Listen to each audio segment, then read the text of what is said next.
part of, and of course the most exciting piece of a program, and especially what we can offer, is the activities piece, or the calendar of activities. What we want to make sure that we're doing, though, is that we are looking at engagement. Engagement is different than participation.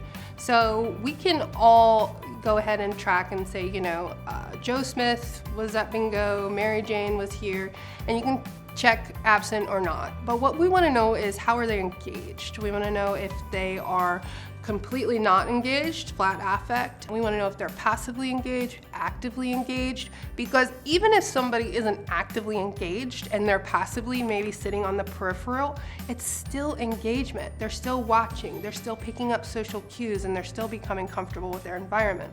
Not only are we looking to change the definition of what it means to be involved and to be active, but we also want to look and change the definition of what it means to experience, and how we can help our care partners understand that those experiences and those engagements are just as important.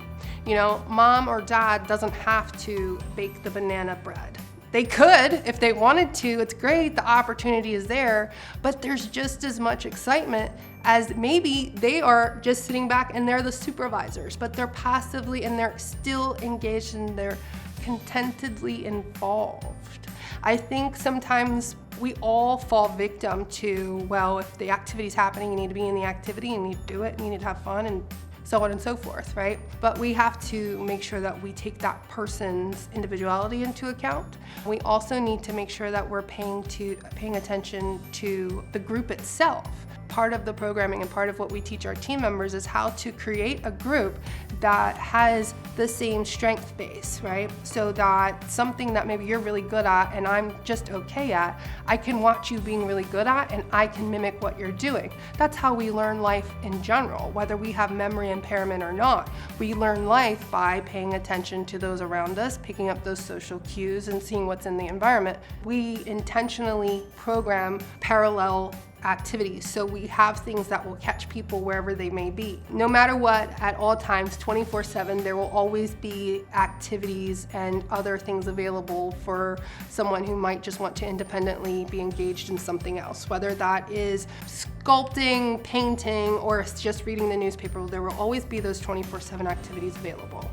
And then we have parallel programming that is in place in our calendar. So we might have a large, loud group activity because they're gonna go see the polka artist who came today, right? And then maybe we have a small group because they chose to, that do not want to go see the polka artist, but we're still going to engage and be involved with them as well. Learning and being involved and engaged in life doesn't stop the second you have memory impairment or cognitive issues. If anything, you get more because we have to provide you with more opportunity so that you can still continue to be involved and engaged in your world.